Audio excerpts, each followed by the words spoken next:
सुप्रभात मित्रों। चुनाव की तारीखें नज़दीक हैं और पीठासीन पदाधिकारियों का तनाव जो है चरम पर होगा।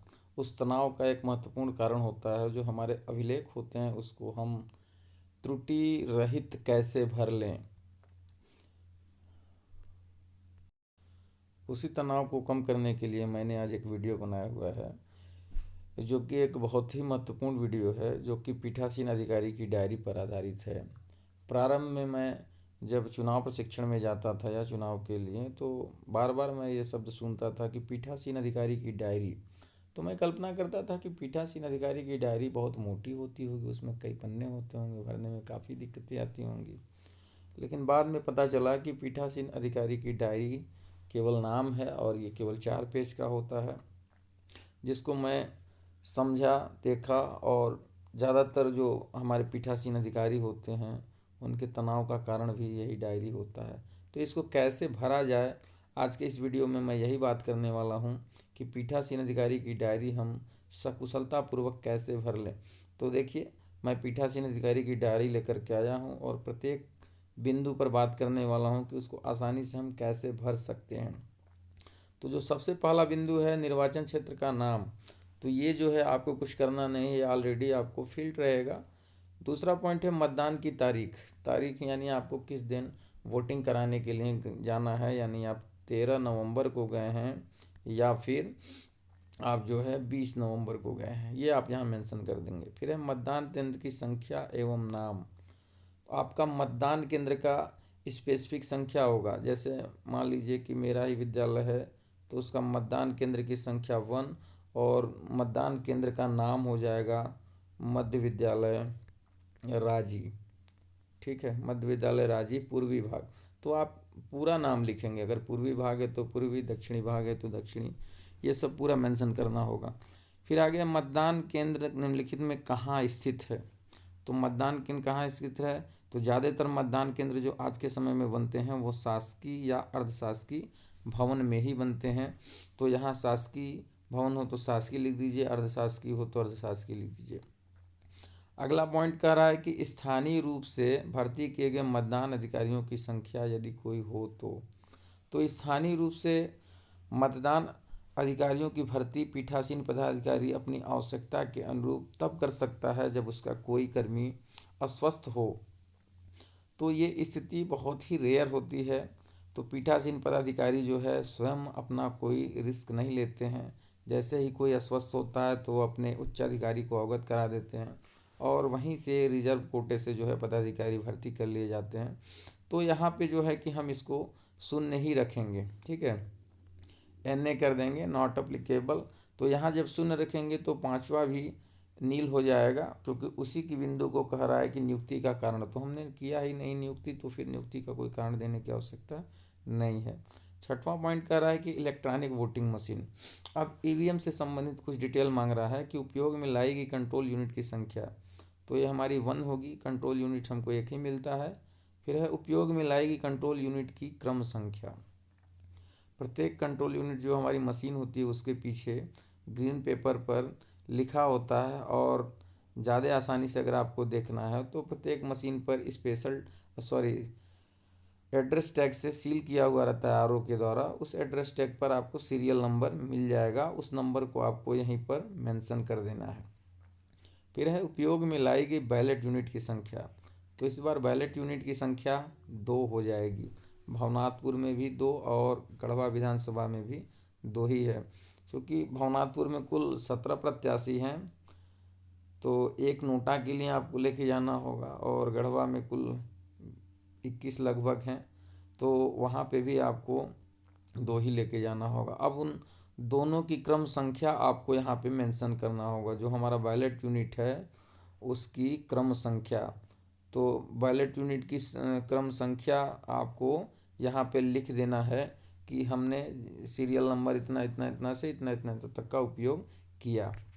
ठीक है, वो मशीन के एड्रेस टैग से आपको आसानी से मिल जाएगा। फिर है उपयोग में लाई गई पेपर सीलों की संख्या। पेपर सीलों की संख्या में आपको केवल ग्रीन पेपर सील का ही ब्यौरा देना है। ठीक है, ग्रीन पेपर सील में आपको 2 ग्रीन पेपर सील मिलता है, एक का आप यूज़ करेंगे और एक आपका अनयूज मटेरियल में वापस चला जाता है। यदि फट गया तो फटे या सील्ड के रूप में वापस जाता है। तो जो ग्रीन पेपर सील होता है उसका एक नंबर होता है, उस नंबर को आपको यहाँ पे डाल देना है। ठीक है, दूसरे पॉइंट में 7 का दूसरा जो पॉइंट है उसमें ग्रीन पेपर सील की क्रम संख्या आपको डाल देनी है। अब देखिए 7 का एक आ रहा है कि प्रदाय किए गए स्पेशल टैग की संख्या, ये आपको 2 मिलेगा और आपको यूज़ करना होगा 1 आपका रिटर्न हो जाता है। फिर कह रहा है कि प्रदाय किए गए स्पेशल टैग की क्रम संख्या। स्पेशल टैग आप लोग जानते होंगे, चुनाव प्रशिक्षण में देखे ही होंगे। स्पेशल टैग जो होता है इतना छोटा सा होता है, लगभग आयताकार शेप में, और बीच में ऐसे इतना कटा रहता है, जिसको हम क्लोज बटन पर रख करके सील करते हैं। तो जो हमारा 7.2 कह रहा है कि प्रदाय किए गए स्पेशल टैग की क्रम संख्या, तो क्रम संख्या इतना से क्रम संख्या इतना तक आपका जो भी क्रम संख्या हो आप इस पर डाल देंगे। फिर तीसरा पॉइंट कह रहा है कि उपयोग में लाए गए स्पेशल टैग की संख्या, यानी आपको कुल मिला 2, आप प्रयोग कितना किए 1। ठीक है, फिर कह रहा है उपयोग में लाए गए स्पेशल टैग की क्रम संख्या, यानी जिस स्पेशल टैग को आपने सील करने में लगाया है मशीन को, उसका सीरियल नंबर यहाँ पे आपको मेंशन करना है। फिर 7 का जो 5वां पॉइंट है उसको देख लीजिए, उपयोग में न लाए गए एवं वापस किए गए स्पेशल टैग की संख्या, यानी आपको मिला 2 स्पेशल टैग, आपने एक का प्रयोग कर लिया, एक आपका बच गया जो आपको वापस करना है। मतदान सामग्री जो आपको वापस करना है वहीं पर इसको भी वापस करना होगा, तो उसका सीरियल नंबर आपको यहाँ पे दिखाना होगा कि आपने इस सीरियल नंबर का स्पेशल टैग वापस किया है। अगला पॉइंट कह रहा है कि 7.B कि जिन मतदान केंद्रों में वीवीपैट का उपयोग हुआ उन पर लागू व्यवस्था। तो आजकल सभी मतदान केंद्रों पर वीवीपैट की व्यवस्था है। तो उपयोग इसमें करना क्या है, हम लोग को उपयोग किए गए प्रिंटर की संख्या, यानी हमारा प्रिंटर कितना हमने प्रयोग किया तो यहाँ 1 ही होगा। अगर दुर्भाग्यवश मशीन खराब हो जाए तो हमारी संख्या बढ़ सकती है। और 7 का दूसरा प्रिंटर का क्रमांक, तो यहाँ भी एड्रेस टैग से उसका हम सीरियल नंबर लिख लेंगे, प्रिंटर का वीवीपैट का यहीं पर मेंशन कर देंगे, बहुत आसान है। फिर 8वां पॉइंट कह रहा है कि ऐसे अभ्यर्थियों की संख्या जिन्होंने मतदान केंद्र पर मतदान अभिकर्ता नियुक्त किए हैं, यानी जब हम सुबह 5:30 बजे बूथ पर मॉक पोल कराने के लिए पहुंचते हैं तो उस समय जो है मतदान अभिकर्ता अपना प्रारूप 10 में नियुक्ति पत्र लेकर के आता है। तो कितने मतदान अभिकर्ता आपके बूथ पर आए थे उसी की संख्या आपको यहाँ पे मेंशन करनी है। यदि मतदान प्रारंभ से लेकर के लास्ट तक या बीच में भी आकर के चले गए हों तो कुल मान लीजिए अगर 4 आए तो हमको 4 यहाँ पे डाल देना है। फिर 9.1 कह रहा है कि मतदान के प्रारंभ में उपस्थित मतदान अभिकर्ताओं की संख्या, यानी प्रारंभ में कितने लोग आए। मान लीजिए दिन में आपके कुल 4 थे लेकिन प्रारंभ में 3 ही थे तो आप यहाँ पे केवल 3 डालेंगे। मतदान अभिकर्ताओं की संख्या जो विलम्ब से आए, तो विलम्ब से आने वालों की संख्या 1 हो जाएगी। 4 तो पूरे दिन में कभी भी आ गए, लेकिन 3 जो है प्रारंभ के समय में आया और 1 जो है लेट से आया। तीसरा बिंदु कह रहा है कि मतदान के समाप्ति पर उपस्थित मतदान अभिकर्ताओं की संख्या, अगर मान लीजिए मतदान की समाप्ति पर 4 में से 2 ही बचे तो आपको यहाँ पे केवल 2 ही डालना होगा। और एक चीज़ ये ध्यान रखना होगा कि जब हम 17C को भर रहे हैं, मत अभिलेख वाला जो प्रपत्र होता है हमारा 17G, तो उसमें हम केवल 2 ही एजेंट से सिग्नेचर कराएंगे मतदान समाप्ति पर। आगे देखिए पॉइंट कह रहा है 10 का पहला क्या कह रहा है कि मतदान केंद्र पर नियत मतदाताओं की कुल संख्या, ये महत्वपूर्ण कॉलम है। तो आपको कुल संख्या यहाँ पे मेंशन करना है, यानी मान लीजिए आपके यहाँ कुल वोटरों की संख्या यानी कुल मतदाताओं की संख्या 800 है तो आप यहाँ पे 800 डाल देंगे। फिर 10 का दूसरा बिंदु कह रहा है निर्वाचक नामावली की चिन्हित प्रति के अनुसार मत देने के लिए अनुमति प्राप्त निर्वाचकों की संख्या, यानी जो हमारा P1 के पास होता है चिन्हित प्रति, उसमें आपने कितने का टिक मार करके उनको वोट के लिए अनुमति प्रदान किया। तो मान लीजिए कुल हमारा 500, ठीक है, एक संख्या हम बैठा करके ऐसे काल्पनिक रखते हैं तो हमने यहाँ 500 डाल दिया। फिर तीसरा बिंदु कह रहा है कि मतदाता रजिस्टर प्रारूप 17A में प्रविष्ट मतदाताओं की संख्या। तो जो हमारे P2 के पास होता है, जो हमारा रजिस्टर प्रभारी होते हैं, तो उसकी क्रम संख्या भी 500 ही होगी। अगर हमारा मशीन और रजिस्टर में कोई गड़बड़ी नहीं है तो दोनों इक्वल होगा। अगर दोनों इक्वल नहीं है तो यानी आपने कहीं न कहीं कोई त्रुटि जरूर कर दी है। चौथा पॉइंट कह रहा है कि वोटिंग मशीन के अनुसार रिकॉर्ड किए गए मतों की संख्या। अब ईवीएम के अनुसार रिकॉर्ड किए गए मत तो वो भी कितने होंगे, 500 ही होंगे। यदि हमने कोई त्रुटि नहीं की है तो 500 उसमें भी रिकॉर्ड होंगे। आगे देखिए चौथा पॉइंट क्या कह रहा है कि मतदाताओं की संख्या जिन्होंने मत न देने का निश्चय किया हो, यदि कोई हो, यानी ऐसा कोई मतदाता जो P1 के पास गया, चिन्हित प्रति में टिक कराया, P2 के पास गया और रजिस्टर में 17 में अपना नाम मेंशन करा लिया और उसके बाद उसका विचार बदल गया कि अब मैं वोट नहीं करूंगा, तो ऐसे लोगों को फिर यहाँ पे संख्या आपको दिखाना होगा, 1 करना होगा। तो फिर आपका जो है ऊपर वाला जो 17A है, यहाँ एक संख्या 501 हो जाएगी, बढ़ जाएगी, फिर यहाँ आपका 1 हो जाएगा। तो हम कोशिश यही करते हैं कि ये हमारा जो है डिफरेंस ना हो, ये मिसमैच ना हो। इतना करने के बाद फिर यहाँ पे जो प्रथम मतदान अधिकारी होते हैं उनके सिग्नेचर होंगे और यहाँ मतदाता रजिस्टर के प्रभारी, यानी मतदाता रजिस्टर के प्रभारी कौन होता है, P2 होता है। यहाँ P1 सिग्नेचर करेगा और यहाँ P2 सिग्नेचर करेगा। उसके बाद की प्रक्रिया हम लोग देखते हैं। 11 नंबर का पॉइंट क्या कह रहा है कि निर्वाचकों की संख्या जिन्होंने मत दिए। अब कितने वोट पड़े उसका डिटेल मांग रहा है, अलग अलग जेंडर वाइज। तो पुरुष कितने दिए, हम ऊपर हमने दिखाया था कि हमारे यहाँ कुल 500 पड़े, तो मान लीजिए पुरुष यहाँ 300 हुए, ठीक है, और महिला 200। तो थर्ड जेंडर आजकल जो है कि थर्ड जेंडर गढ़वा जिले में तो लगभग लगभग ना ही के बराबर है, तो थर्ड जेंडर हमेशा शून्य ही होगा। फिर कुल में आप यहाँ पे 500 भर देंगे। उसके बाद फिर 12वां नंबर देखिए, अभ्याक्षेपित या चैलेंज मत। तो चैलेंज मत होता क्या है, पहले आप इसको समझ लीजिए। यदि कोई व्यक्ति आता है अपना वोटर आईडी कार्ड और आधार या मतदाता पर्ची लेकर के वोट डालने, और जो है कि एजेंट आक्षेप कर दे कि ये फलाना व्यक्ति नहीं है, उसका भाई है, उस स्थिति में चैलेंज मत दिया जाता है। लेकिन वो वोटर कहे कि नहीं मैं ही फलाने व्यक्ति हूँ, ये एजेंट झूठ बोल रहा है, तब क्या होगा, जो है कि पीठासीन पदाधिकारी अपने से उसकी जांच कर लेंगे, आश्वस्त हो लेंगे कि वो व्यक्ति वही है या नहीं है। उसको जानकारी दी जाएगी कि अगर आप फर्जी पाए गए तो आपको मतदान जो है कि भंग करने के या गलत कार्य करने के आरोप में आपको जेल भी जाना पड़ सकता है। उसको डराने धमकाने के बाद भी, और एजेंट को भी आप थोड़ा सा समझाइए कि भाई देखो अगर गलत हुआ तू भी फंसेगा। तो अगर एजेंट नहीं मानता है और वोटर भी अड़ा हुआ है तो आप क्या करेंगे, एजेंट से 2 रुपए की आप एक रसीद भरवाएंगे और शुल्क जमा करेंगे। उसके बाद उसका जो चैलेंज आप मापेंगे, देखेंगे कि हाँ अगर वो व्यक्ति वो वोटर है, वो वही व्यक्ति है, तो 2 रुपये आप शुल्क जमा कर लेंगे, जब्त कर लेंगे और उस मतदाता को वोट देने के लिए अनुमति देंगे। यदि एजेंट का जो आरोप है वो सही पाया जाता है तब उसका 2 रुपये वापस कर दिया जाएगा और वैसे मतदाता को फिर SHO को भेज दिया जाएगा अग्रिम कार्रवाई के लिए, ठीक है। तो अभ्याक्षेपित मत जो है सामान्यतः जो है वो नील ही होगा, ठीक है, नील होगा, क्योंकि जनरली ये होता नहीं है। अगला पॉइंट देखिए, पॉइंट नंबर 13 क्या कह रहा है कि उन व्यक्तियों की संख्या जिन्होंने निर्वाचक कर्तव्य प्रमाण पत्र EDC प्रस्तुत करने पर मत दिए। ये EDC क्या होता है, इलेक्शन ड्यूटी सर्टिफिकेट, यानी वैसे मतदाता जो आपको बस से लेकर के गए, वो बस का ड्राइवर हो सकता है या फिर वहाँ जो कैमरामैन होता है वो हो सकता है।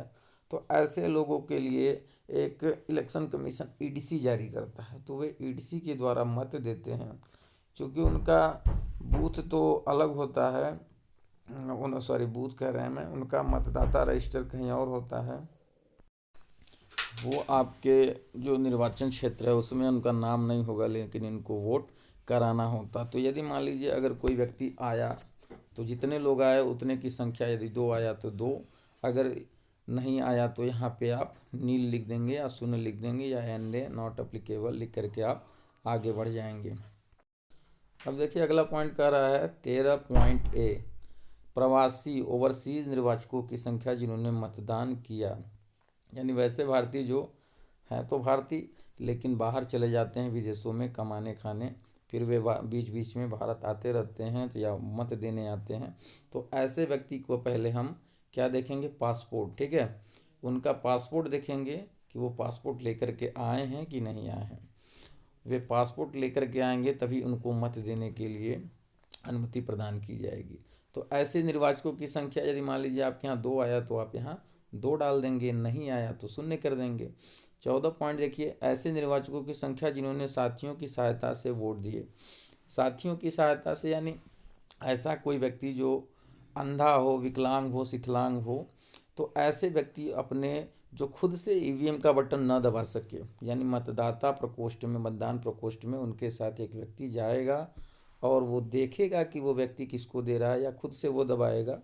ऐसी स्थिति में हम लोग उस साथी का एक प्रपत्र भरवाते हैं, जो आपको अलग से मैं अगले वीडियो में बताऊंगा। उस प्रपत्र को भरने के बाद उस साथी की जो है कि दाएं हाथ की तर्जनी उंगली में लगाया जाएगा इंक। उसके बाद फिर जो है कि उनको दोनों को भेजा जाएगा मतदान प्रकोष्ठ में और वो जाएंगे वोट देंगे। तो ऐसे व्यक्ति अगर आपके यहाँ नहीं आते हैं तो इसमें शून्य लिख देंगे, अगर आया, अगर 1 आया तो 1, या जितने आए उतने आप इसमें संख्या डाल देंगे। फिर 15 पॉइंट कह रहा है कि प्रॉक्सी द्वारा दिए गए मतों की संख्या। प्रॉक्सी जिसको हम लोग कहते हैं छद्म। ठीक है, प्रॉक्सी होता क्या है, जैसे कुछ व्यक्ति होते हैं जो सर्विस में होते हैं, जैसे सेना के जवान या अन्य कोई व्यक्ति जो मतदान के दिन मतदान बूथ पर मतदान करने में असमर्थ होते हैं, तो वे अपने जगह एक व्यक्ति को नियुक्त करते हैं कि वो व्यक्ति मेरे जगह जा कर के मेरे स्थान पे वोट करेगा। तो ऐसे व्यक्ति के द्वारा जब मत दिया जाता है तो उसे हम प्रॉक्सी द्वारा दिए गए मत बोलते हैं। तो ऐसे व्यक्ति जनरली जो होते हैं नील होते हैं। अगर आपके बूथ पे आए तो जितने आए उनकी संख्या आपको यहाँ पे डालनी होगी। 16 पॉइंट देखिए, निविदत्त मतों की संख्या। अब ये टेंडर वोट आ गया। टेंडर वोट क्या होता है, हल्का सा हम लोग इसको समझते हैं, उसके बाद फिर बात किया जाएगा टेंडर वोट। तो टेंडर वोट जो होता है हमको ईवीएम से नहीं कराना होता है। टेंडर वोट हम किससे कराएंगे, इसके लिए आपको बैलेट पेपर मिलता है। ठीक है, बैलेट पेपर मिलता है और ये 20 की संख्या में होता है। तो यानी जब ऐसा भी हो जाए कि यदि कोई व्यक्ति या मतदाता P1 के पास जाए और अपना मतपत्र दिखाए और कहे कि मुझे वोट डालना है, और P1 उसको चिन्हित प्रति, मतदाता की जो चिन्हित प्रति है उसमें देखता है कि ऑलरेडी इसके नाम से वोट किसी ने डाल दिया, टिक लगा हुआ है, उस स्थिति में समस्या हो जाएगी। मतदाता बोलेगा नहीं मुझे वोट करना है, मैंने वोट नहीं दिया, उसकी उंगली को भी देखेगा तो उसमें इंक नहीं लगा होगा। P1 बोलेगा कि आपके नाम से कोई दूसरा फिर चल करके चला गया। उस स्थिति में क्या होगा, पीठासीन पदाधिकारी उसकी जांच करेंगे। जांच करने के बाद यह आश्वस्त हो लेंगे कि वो ये वही व्यक्ति है जिसके नाम से पहले कोई मार के चला गया है वोट। तो उनको समझाएंगे, ठीक है आपका नाम वहाँ चढ़ गया है, आप ईवीएम में वोट नहीं देंगे, लेकिन आप बैलेट यूनिट से बैलेट पेपर से आप वोट देंगे। आपका भी वोट उतना ही महत्वपूर्ण है जितना उसका है, आप टेंशन नहीं लीजिए। आपको एक प्रपत्र मैं दूंगा, आप उस पर मुहर लगाइए। तो बैलेट पेपर जैसे हम लोग पहले ईवीएम के पहले कराते थे, वैसे आपको बैलेट पेपर मिलता है, उस पर मुहर दी जाएगी स्वास्तिक वाली, उस पर मार करके मतदाता पीठासीन को दे देगा और पीठासीन उसको, एक लिफाफा होता है उस लिफाफे में डाल करके रख लेगा। तो ऐसे हम लोग बैलेट से मतपत्र करते हैं। तो बैलेट से मतपत्र जब हम करते हैं तो पीठासीन पदाधिकारी और P1 को यह देखना चाहिए कि हमको निविदत्त से मत देने की आवश्यकता न पड़े, क्योंकि जब बैलेट पेपर से मत पड़ता है यानी P1 और पीठासीन ने अपने कर्तव्यों का निर्वहन सकुशल नहीं किया है। फिर देखिए 17 नंबर क्या करा, निर्वाचकों की संख्या। कैसे निर्वाचकों की संख्या, जिनसे उनकी उम्र के बारे में घोषणाएं प्राप्त की गई। यानी पीठासीन अधिकारी को जब यह लगे कि कोई मतदाता ऐसा है जिसका वोटर लिस्ट में उम्र तो दिखा रहा है 19 साल, लेकिन वास्तव में वो 12 साल का दिख रहा है, तो ऐसी परिस्थिति में पीठासीन अधिकारी के पास यह अधिकार है कि वह उस मतदाता को रोक सकता है, उसकी उम्र के बारे में घोषणाएं प्राप्त कर सकता है, जो कि आपको एक फॉर्मेट मिलेगा, उसमें उसकी घोषणा डालनी होगी, नाम पता सारा ब्यौरा, तो उसको आपको भरना होगा। लेकिन ज़्यादातर पीठासीन पदाधिकारी क्या करते हैं, इस लफड़े में, इस पछड़े में नहीं फंसते हैं। जानते हैं कि हमें कागजी कार्रवाई कम करना पड़े, इसके लिए वो यहाँ पे नील करके निकल जाते हैं, शून्य कर देते हैं, क्योंकि वो जानते हैं कि भाई वोटर आईडी कार्ड में अगर उसका नाम है, उसका वोटर आईडी कार्ड बना हुआ है, तो फिर क्यों पंगा लेना, धीरे से चुनाव कराइए और निकलते बनिए। उसका 7 का बी कह रहा है, 17 का, कि जिन्होंने ऐसी घोषणाएं करने से इनकार किया, यानी आप जब प्रपत्र भरवाने लगे उम्र की घोषणा के बारे में, तो वो प्रपत्र भरने से इनकार किया, तो जब यहाँ नील लिख देंगे तो ये और दूसरा, पहला दूसरा अप्लाई ही नहीं होगा। 18 नंबर देखिए, क्या मतदान स्थगित करना आवश्यक था, यदि ऐसा था तो ऐसे स्थगन के कारण, यानी अगर किसी कारणवश मतदान को स्थगित किया गया, या मान लीजिए, तो उसका कारण क्या होगा। मैं उम्मीद करता हूँ कि किसी का ऐसा नहीं होगा, सब में ये जो है कि नॉट अप्लीकेबल या नील होगा।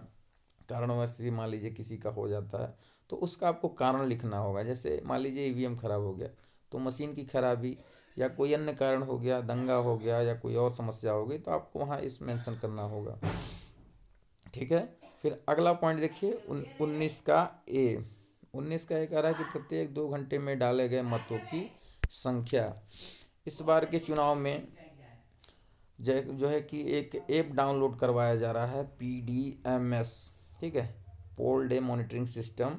ये PDMS जो है, इसी के लिए जो है कि अभी 9 तारीख को पीठासीन पदाधिकारियों को बुलाया भी गया है। तो इससे क्या होगा, एक ऐप है, इस ऐप के माध्यम से ही हम लोग जो है प्रत्येक 2 घंटे का डिटेल भेजते रहेंगे।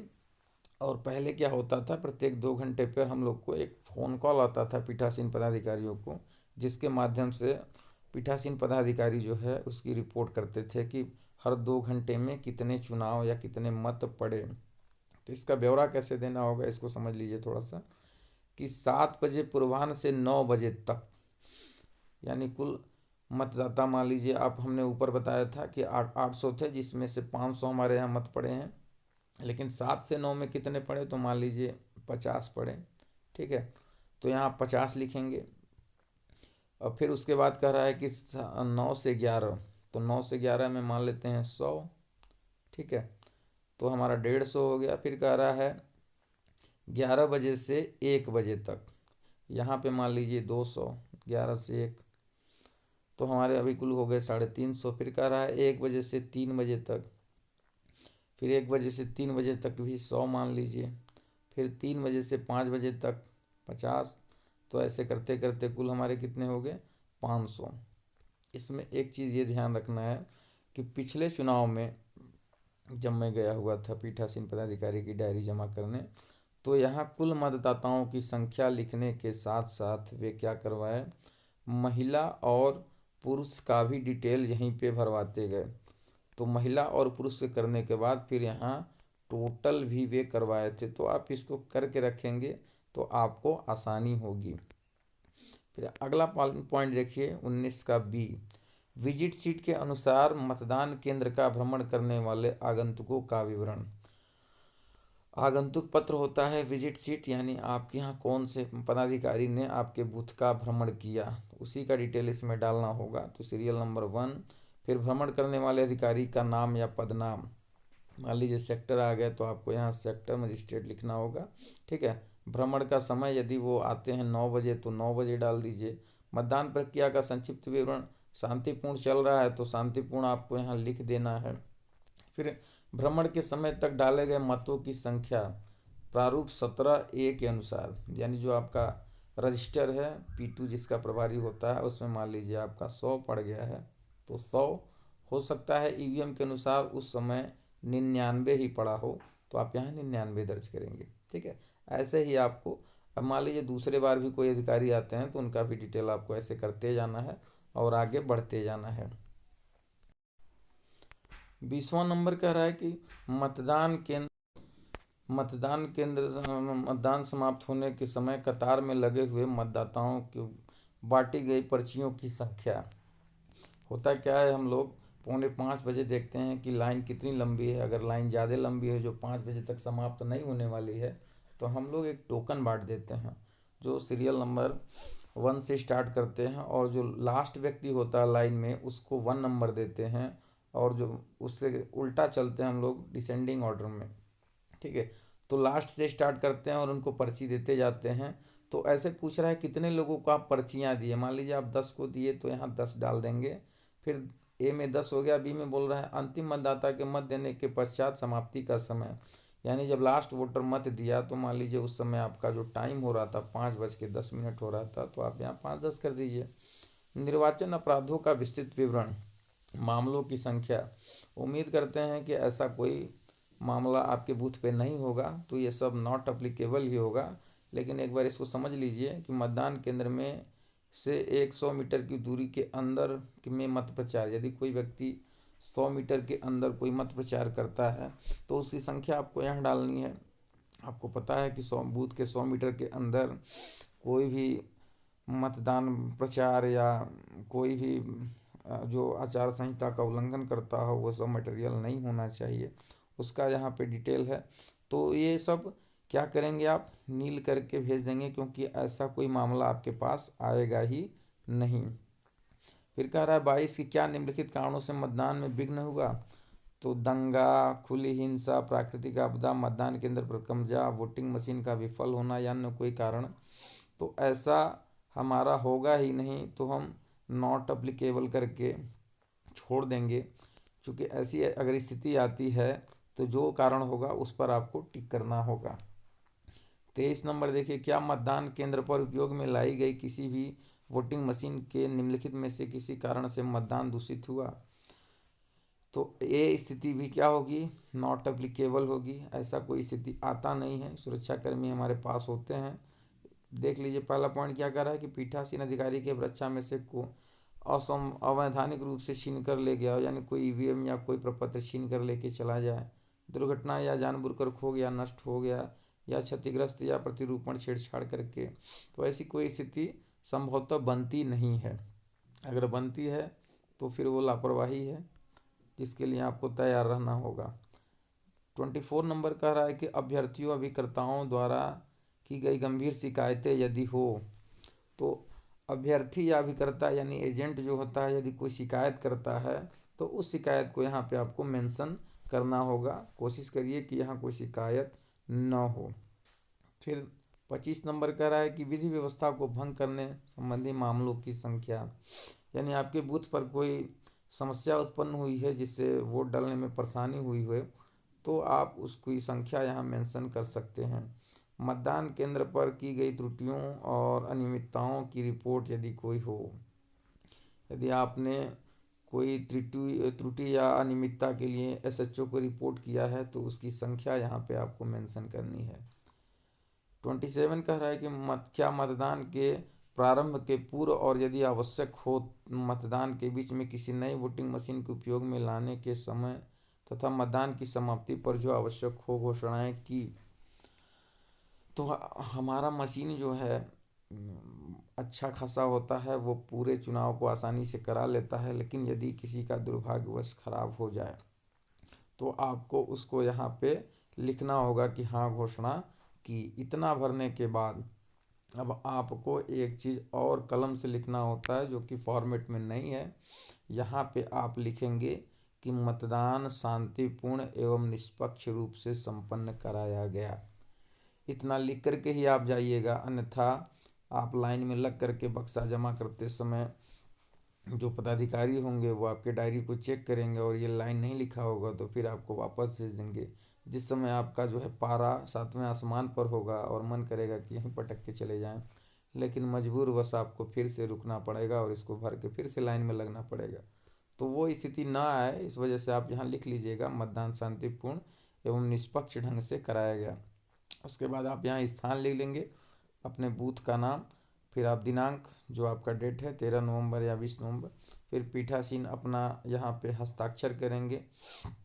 एक चीज़ पीठासीन ध्यान रखेंगे कि जहाँ भी पीठासीन अधिकारी लिखा है वहाँ पे आप अपना हस्ताक्षर तो करेंगे ही, और आपका जो स्पेसिफिक बूथ का मुहर है जिसमें बूथ का नंबर होता है उसको आपको यहाँ पे लगाना होगा हस्ताक्षर के नीचे।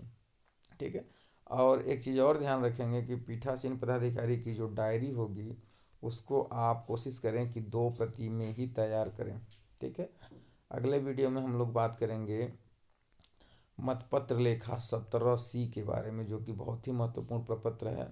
जब आप बक्सा या मशीन जमा करने जाते हैं तो 2 ही अभिलेख ज़्यादातर मिलाए जाते हैं, 17C और पीठासीन की डायरी। तो हम लोग उसी पर बात करेंगे अगले वीडियो में। ठीक है। उम्मीद करते हैं वीडियो आपको पसंद आया होगा। वीडियो देखने के लिए आप सभी का बहुत बहुत धन्यवाद।